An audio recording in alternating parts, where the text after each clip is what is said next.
Now we're getting into the fun ones. These are the weird ones because they're not the normal second row elements that we're always used to. Okay? We've just seen carbon, we've seen nitrogen, we've seen oxygen, we've seen fluorine. All of those are second row elements. They can only have 8 electrons around them. It's the octet rule, right? Okay. Now, what if I've got something that's not in those rows? Okay? Suppose I've got something that's a little bit weird. Okay? So what I'm going to do is I'm going to introduce something fun. Let's look at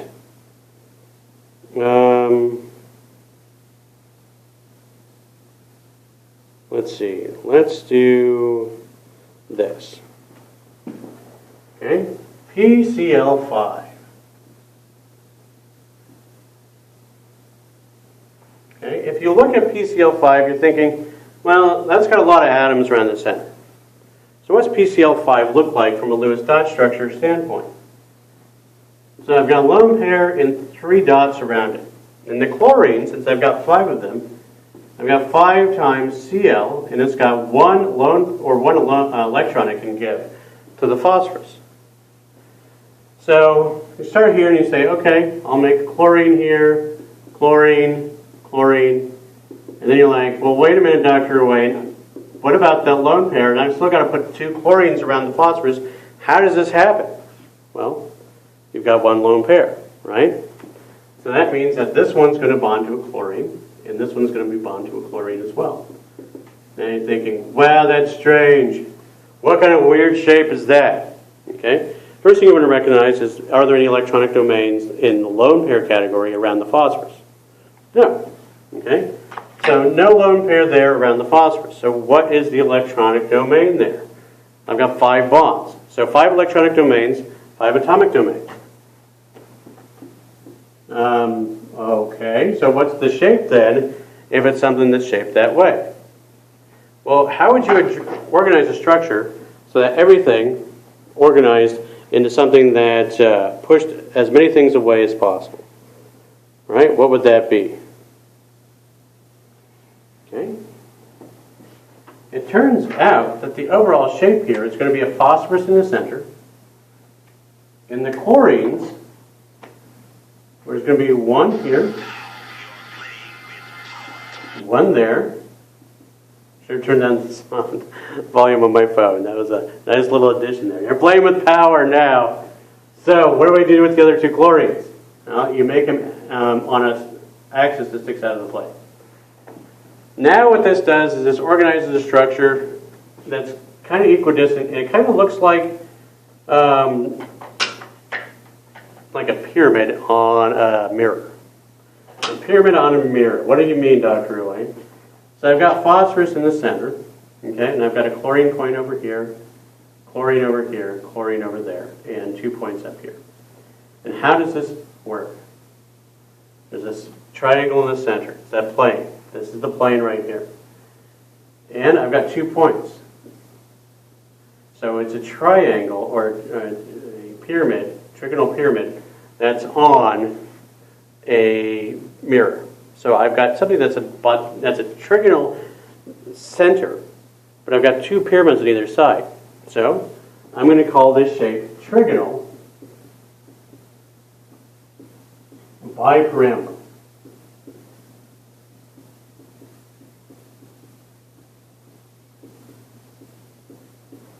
Okay, trigonal bipyramidal structure, and it's got 6 edges. Okay, it's got 5 distinct points, and you end up with 6 edges there. Okay, interesting shape. So what if something like this happens? What if I've got SF4? Now, if you look at SF4, we're going to do something similar. I've got a sulfur, and the sulfur has 2 lone pairs, so I'll go ahead and bind 1 fluorine to either side. Okay? And the fluorine is going to scavenge one of the double bonds that's on the fluorine.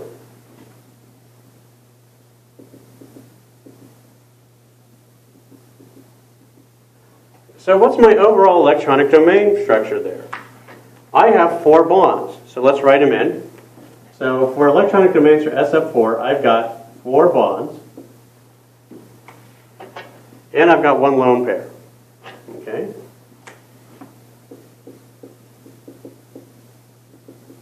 So I add these together, and what I'm going to end up with is 5 electronic domains. So what's 5 electronic domains?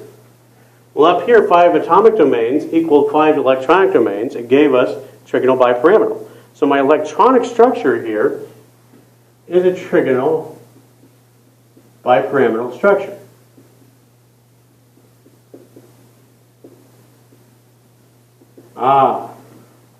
But what happens when I remove one of those structures to try to get the atomic domains? This is what determines the shape. Okay? So now at this point, I take away the lone pair and I look at the structure that way. Well, let me turn it on its side and give you an idea of what it looks like. So I've got sulfur here. I've got one fluorine, another fluorine in the back, and I've got an F here and an F there.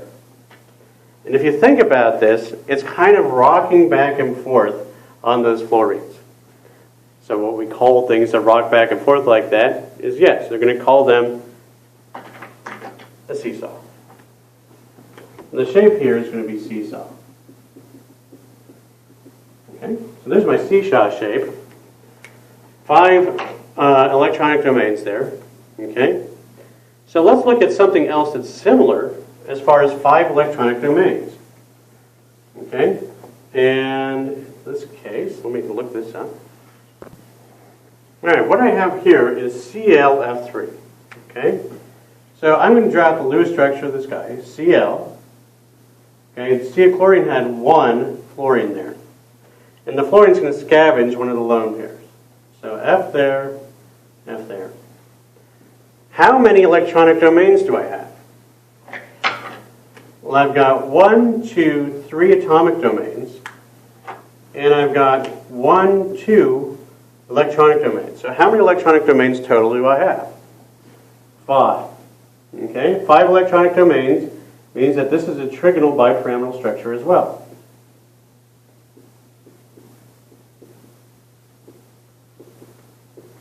Okay, but what is going to be the overall shape of this thing when I look at it in space? Now, if I look at this guy in space, the chlorine is going to have one of its lone pairs out this direction, one of them out this direction, F over here, F up, F down. Okay? This is a wedge, this is a dash. I didn't really draw them in because they're going to go away anyway for determination of shape.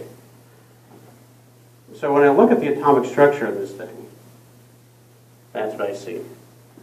So how many atomic domains does it have? It's got 3. Okay? But when I go from 5 to 3, the shape is going to be a trigonal pyramidal shape. Take away the lone pairs, and what I've got is something that's kind of T-shaped. Okay? So this is a T-shaped structure. That's a T-shaped chlorine with 3 fluorines around it. All right, since we're kind of getting the hang of this, before we determine what the overall shapes of these are, what we want to do is we want to look at these and try to determine how many electronic domains and how many atomic domains there are, and try to draw a correct Lewis structure that associates with these things. So we'll start with IF2. So I'm going to start with iodine. Okay, put iodine in the center. Iodine, now in this case I've got a negative charge here, and that negative charge exists on the iodine. So I'm going to draw out 8 electrons around the iodine. Okay? The fluorine, being more electronegative, is going to scavenge the electrons off of this. So I'm going to draw in 2 fluorines here. Okay? Now notice that I have to take the fluorine electrons from the same lone pair. Okay? So now I've got 2 atomic domains and 3 electronic domains. So 3 electronic domains. I should have drawn these ones in red. Let me draw these in red. And there are my 2 atomic domains. Okay? So what is going to be the overall shape of the electronic domains here? Since I've got 5, it's going to be trigonal bipyramidal. Good. So electronic domain shape, trigonal bipyramidal. I'm just going to make trig bipyramid. Okay? So trigonal bipyramidal there. How many atomic domains do I have? I've only got 2. Okay? So how does iodine resolve that? Well, if you look at iodine in space and look at its crystal structure, okay, with the iodine difluoride, you're going to get an F on the bottom, F on the top, and the lone pairs are all going to be around the outside of the pyramid. Okay, and this kind of makes sense. You want things to kind of have maximum repulsion. It didn't really work when I got the T shape, but in this case I got it here with the iodine. So my atomic domains are 2. What's my shape there? That's right, it's a linear. Even though I've got a trigonal bipyramidal structure, I only count the 2 atomic domains for this shape. Okay, so let me erase that. You can always pause and go back and look at it. So we've covered IF2, so let's look at BRF5. Br has a bromine here in the center. Br, okay? And bromine looks like that normally. Now I'm going to start putting fluorines around it. So I'll put an F here. That's our first bond. Always pair up the lone electrons first before we start scavenging the lone pairs. Fluorine, fluorine, fluorine, fluorine. Okay? I've got one lone pair left. Oh, this is new. So how many electronic domains do I have? So let me draw this green lone pair as a blue pair. How many electronic domains do I have? I've got one lone pair here. So I'll draw 1. Okay, good. Now what about the fluorines? I've got 5 atomic domains here. Okay? So what's going to be my overall shape in this case? And the good news is I've kind of already drawn it. My electronic domain shape, wedge, dash, dash, wedge. Okay, and then my pole bonds.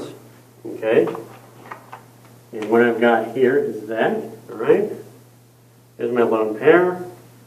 The shape, if you think about it, if you can visualize what it looks like in space, I've kind of got 4 different points that are in a plane around a central point. That's my bromine, and then I've got that. Okay, these come down and bind to that. Okay, good. Okay, and then I get this one up top. So now I've got a structure that's got 8 sides to it. So because it's got 8 sides, we're going to define this shape, this electronic domain shape, as an octahedral. So this is our octahedron. So my shape here is octahedral. Okay? But now I've got to erase one of these sides. So I'm erasing this lone pair. Okay? So now I get a shape that looks like this. Now I should have put the lone pair on the bottom. It's going to be harder to see it this way. Okay? And it looks like that. Now if I flip it over and show you this in space, okay? Anybody who's been to Cairo, been outside Cairo, looked at the Great Pyramids, can see that as a pyramid shape. But what's the base? Remember, we have a trigonal pyramid, so we have to define this as a little bit different. What's the base? The base is a square, so we call this a square pyramid. Okay? Or square pyramidal.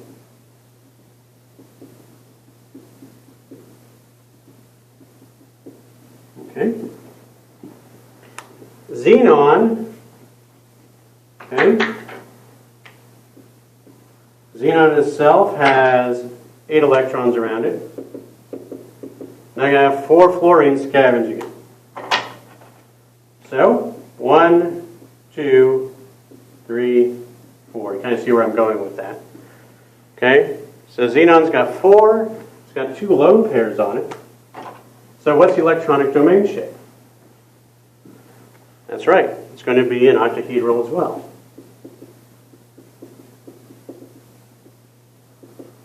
The number of atomic domains that I have is 4. So if I look at this shape and I include these things as the polar shape, what's it look like? It looks like a square, right? It's a square that's flat. So to distinguish that from the pyramid. So this is a square planar structure. All right? Now what about SO4 minus 2? In this case, The sulfur does not have the extra electrons. So let's try out a sulfur. Okay, sulfur normally has 6 electrons. Where am I going to put the oxygens? First thing you're going to do is draw a bond to oxygens. Okay, there are my oxygens. Okay, and then 1 to each. As oxygen is more electronegative, it's going to scavenge those extra bonds. Okay, so do I do it like that? No, I don't know why I'm drawing it like that. I think I'm tired and hungry. Okay, double bond to sulfur there. The other one comes out and double bonds to sulfur like that. So that's what sulfate looks like. The extra electrons actually go here on these oxygens. That's a minus and that's a minus as well. Lone pair, lone pair, lone pair, lone pair. So how many electronic domains does sulfate have? It's got 4, right? It's got 4 here. Don't count the double bonds. That's 2 electronic domains. It's only 1 electronic domain. So I've got 4 here. How many atomic domains do I have? Each goes to an atom. So I've got 4 here. So what should be the shape of sulfate? That is going to be tetrahedral. Good.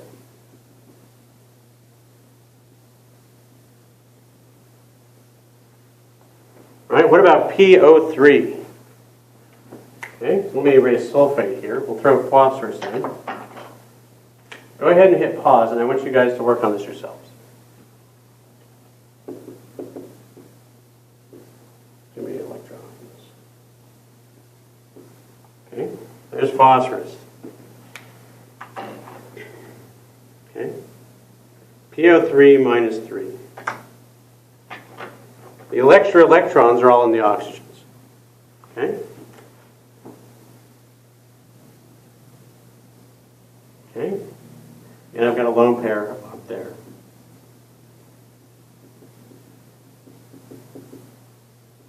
So what is the electronic shape of PO3?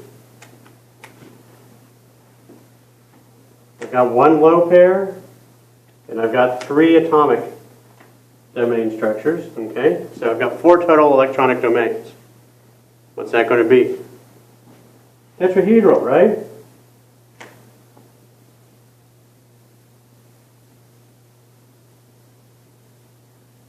Good. What's going to be the overall atomic domains here? 3. And what's going to be my shape? If you said trigonal pyramid, you're correct.